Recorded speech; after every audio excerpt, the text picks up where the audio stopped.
Nolan Wells investigation update. This one is actually a curveball that I didn't see coming. So, the Jackson County District Attorney, Angel, decided that it was time for her to get online and post a video telling y'all not to rush them ultimately. So she starts off talking about how it's her job to ensure that a thorough investigation is completed and that we all get a better understanding of what happened to Nolan, what took place with Nolan, and that the investigation is handled appropriately, whereas all information, whether that be interviews, anything that has been recovered, any level of evidence, any level of insight, anyone that they've spoken to, all things Nolan Wells investigation case are handled with care and that it does not impede on a thorough investigation of the case. However, I think it was the sheriff got on there and said he didn't think it was no foul play and he was calling it a drowning in the first couple of hours of Nolan's body being recovered. So that's a little sketchy for me. And then on top of that, she did confirm that the autopsy results will be withheld until grand jury has a chance to review it. What I want to understand here is, Angel, come close, baby. Listen intently. So, the sheriff, Jackson County, Mississippi, decided that he would get on TV and say he didn't see no foul play and that he thought it was a drowning. And then you come back on here after this case gets way more traction than y'all thought. And see, Angel, come on here a little bit close. I'm inserting my opinion here. None of this is fact. This is all Jessica's opinion. I think that y'all thought that y'all was going to be able to get this autopsy done and then black people wasn't going to be able to get the funds to then transfer his body to do an independent autopsy quick enough to not lose the integrity of the preservation of his human remains. And then they did that. And then y'all didn't think that Ben Crump was going to be radical enough to release the findings of that particular autopsy so quickly, especially after you all withheld information and wouldn't tell us nothing outside of the fact that whatever results y'all did release, then y'all did actually release some of these autopsy details, so it is out there somewhere. But then y'all had to retract that statement because TMZ been saying y'all then had to say, hold up, we released stuff that we wasn't supposed to release. So no. And you know why, Angel? Because you realized that there's some inconsistencies in that first autopsy and this one. And it's also not a coincidence that you decided to release this message after Ben Crump released the independent autopsy results. All of this is not a coincidence, Angel.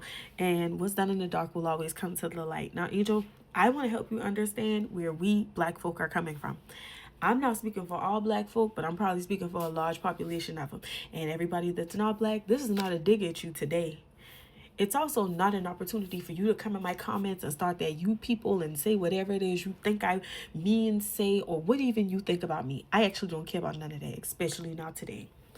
I just want to make a few connections, identify some parallels so you can understand why we don't trust nothing you saying. Okay, follow me.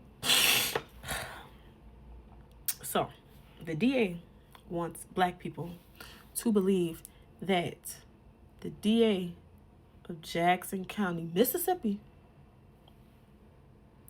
is going to have the unaliving of a little black boy's investigation, his family's, the validity of his family getting justice for him as a top priority. Have you been in America?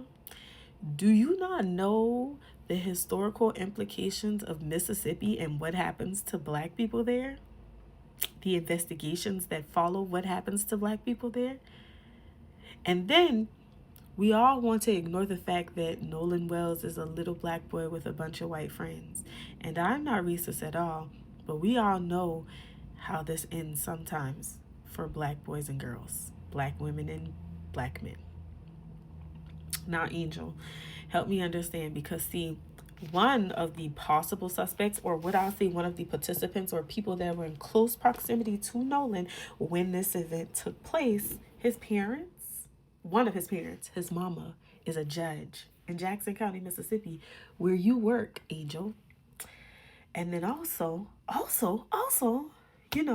we have to think about things like, not only does this judge know you, Angel, The sheriff who got on here and said that there was no foul play in a very close window of time of finding and recovering Nolan's remains, the coroner there, and then let's also clarify for us, District Attorney Angel, why didn't the autopsy take place in the Jackson County, Mississippi coroner's office? Why did it go to another one? Clear that up for me.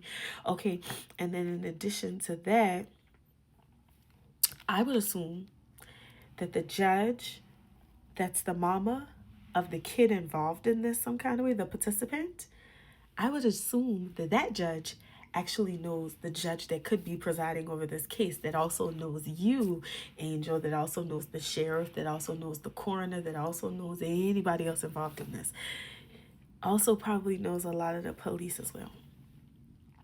So what I'm trying to understand is how you want us to trust the process when there's so many congruent connections here that would obviously give us Black people a reason to not trust this process.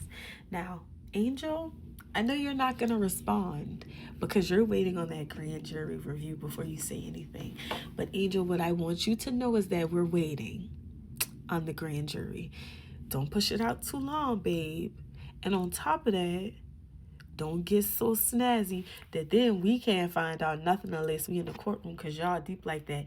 This case has gained national traction, and I think it should have national viewership because we all want to know what happened to Nolan Wells. Justice, because I know why they ain't come out right. Justice for Nolan Wells. Thank you.